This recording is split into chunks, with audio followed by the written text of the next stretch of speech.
Now for a moment we're going to a slightly darker place, because nymphs' tales are the stuff of legends.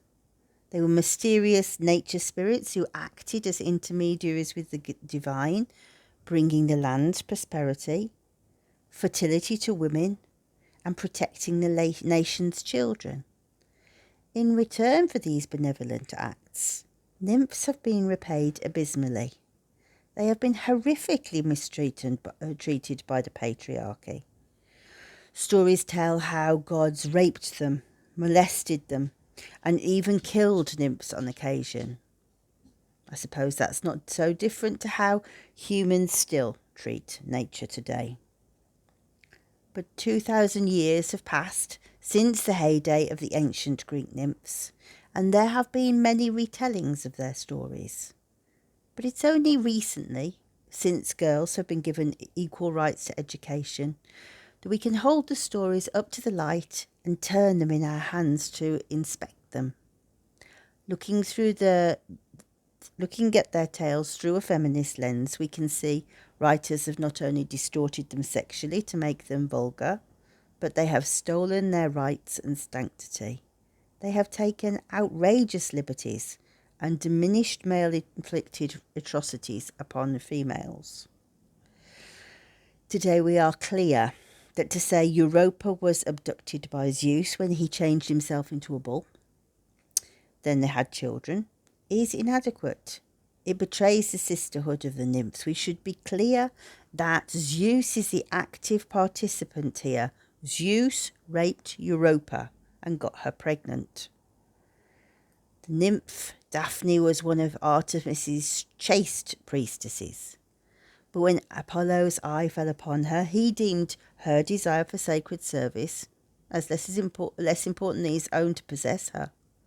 Despite her assertions that a sexual relationship was not her wish, and that she steadfastly withheld consent from him, he repeatedly ignored her rejections.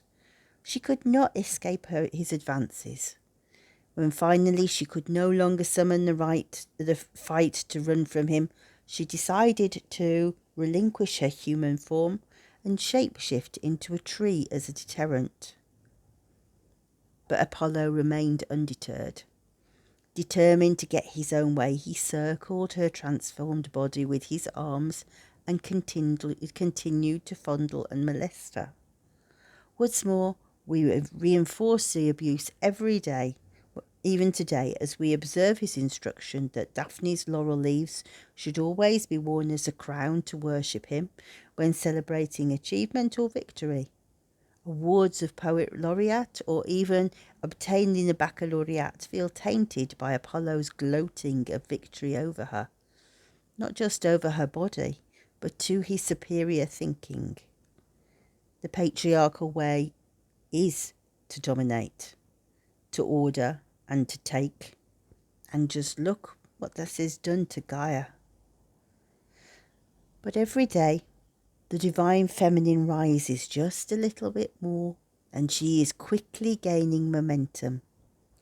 Intuition, love, and compassion are finding their ways back. The watery element of emotion replaces rational thinking, as the world's collective dissatisfaction at thoughtlessness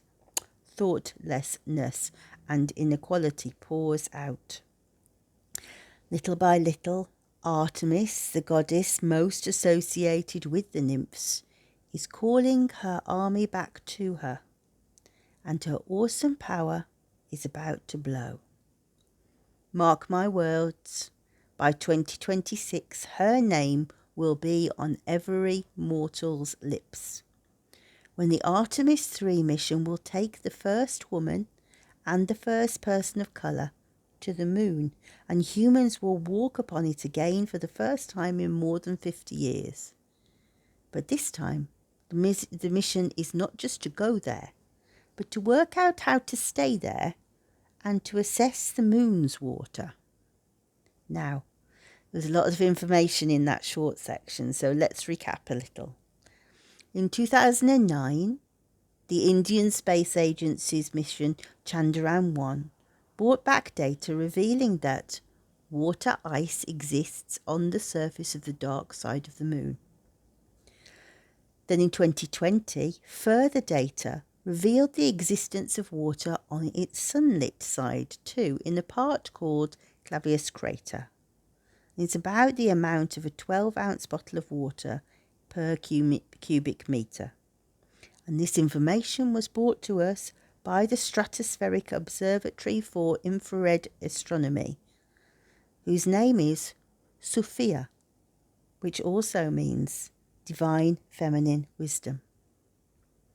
Artemis astronauts will be tasked with conducting 3 kinds of experiments: to collect more samples from the surface, including water samples, to review moonquakes, and to carry out LEAF assessment.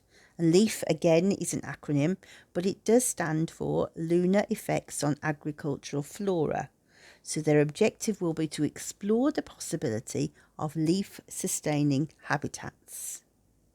The endeavour is named after the goddess, who is always accompanied by her train of 60 nymphs.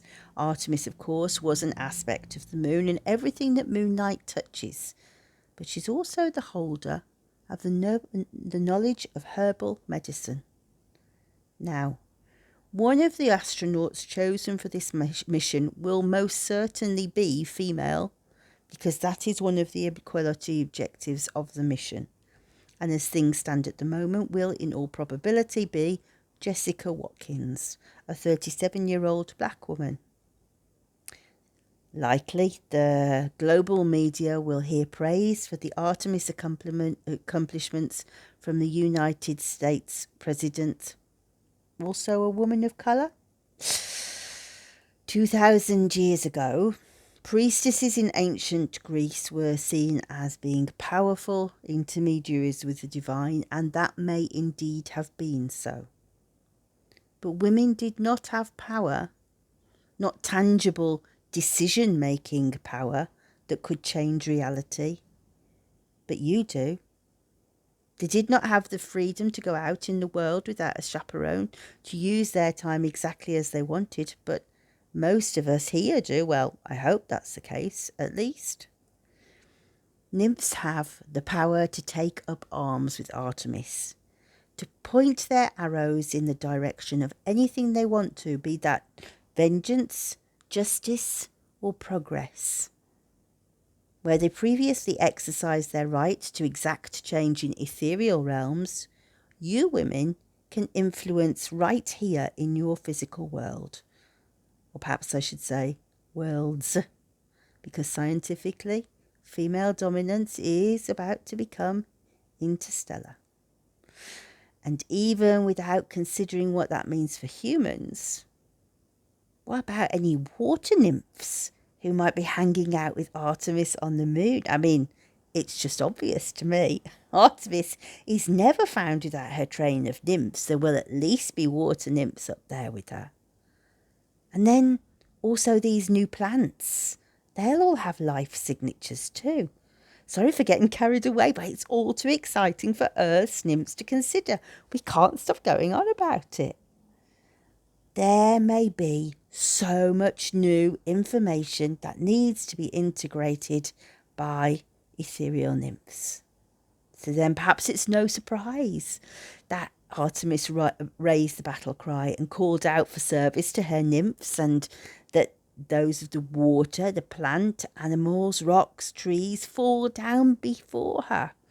Those of the heavens, the Pleiades, Hyades, Hesperides, and Aurea all answer her call. Perhaps it was the warrior goddess of the moon who has also summoned you here. And it's only right that we should sit in contemplation of that and perhaps ask her if she has plans for us to take forward. So before going into meditation, just let's think about framing. Who are we talking to? Who are we listening to? Who are we tuning into? Well, so is it the plant, Artemisia, the goddess, the moon? That's entirely up to you. Personally, I'd go moon. If it is helpful to you, the current moon phase for today, December the 21st, 2024, is waning gibbous. So she is 19.7 days, 79 days old. So she was at her fullest earlier this week. Her approximate distance from Earth today is just shy of 400,000 kilometers, and she sits in the sign of Virgo, which we could construe as a virgin or nymph. She of the watery disposition, she who controls our tides, and I would certainly reflect on the fact that there is water there. Incidentally, Artemis temples were always constructed by water, which I find is rather interesting, but frame it in whichever way you think is right.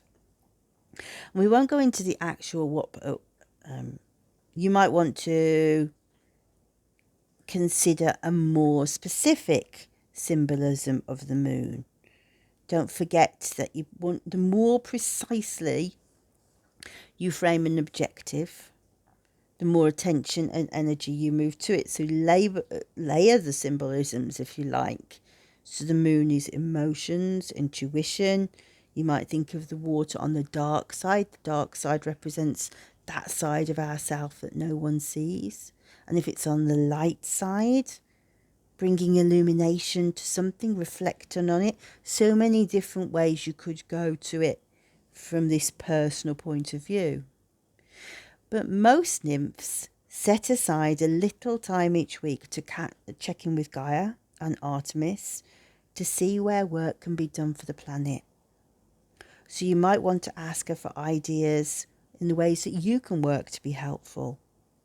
Indeed, technology she might feel would be useful. Don't be afraid to open yourself up to that. Water technology, oils technology, new plant ways, so much she could teach you. We've talked a lot about Greece's drinking water shortage.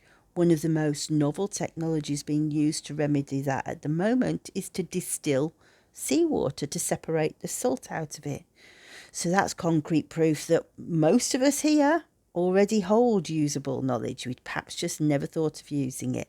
And it's just all about drawing it out and tapping it in a way that's useful. So do remember that very few people get immediate answers, but the whole point of the meditation is your question and how to move your attention so your reality will shift to that. Place your flag on the moon, if you like. Say, this is where I want the flow of energy to go to, and then allow things to happen.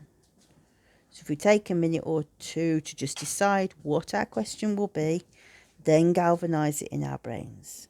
And hopefully this won't be the only time you do this, so no need to cram in your whole life. Get specific and then come back regularly.